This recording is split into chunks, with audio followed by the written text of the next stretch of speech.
I request every women, ప్రతి అమ్మాయి జిమ్‌కైతే వెళ్ళొద్దు. జిమ్‌కెళ్తే మీరు బల్కీగా అయిపోతారు.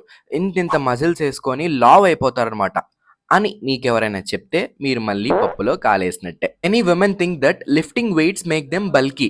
బాడీ బిల్డర్స్‌గా అయిపోతారేమో అని భయమేస్తదనమాట వీళ్ళకి. కానీ సైంటిఫిక్‌గా అదలా ఉండదు. Let me explain thought.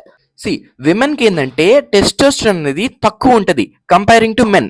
ఈ టెస్టోస్టెరాన్ అనేది మజిల్ బిల్డింగ్ కి చాలా అవసరం అన్నమాట, which is responsible for huge muscle mass. కానీ కంపేరింగ్ టు మెన్, విమెన్ కి తక్కువ ఉంటది. The muscular women you see on the social media have spent years of training and strict nutrition plan. వీళ్ళు ఏంటంటే ప్రొఫెషనల్ బాడీ బిల్డర్స్. వీళ్ళు steroids కూడా use చేస్తారనమాట body building stages మీద. కానీ ఈ విమెన్ని మన వాళ్ళు ఎగ్జాంపుల్గా తీసుకొని మనం కూడా జిమ్కి వెళ్తే ఇలా లావ్ అయిపోతామేమో అని, ఇలా మజిల్స్ వచ్చేస్తాయేమో అని అనుకుంటుంటారు అనమాట. కానీ రియాలిటీలో స్ట్రెంత్ ట్రైనింగ్ అనేది విమెన్ కి చాలా హెల్ప్ అవుద్ది.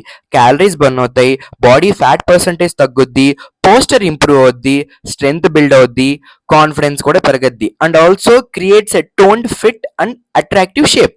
So I request every woman, don't fear for weights, okay? Lift weights, stay strong, come into shape, be healthy.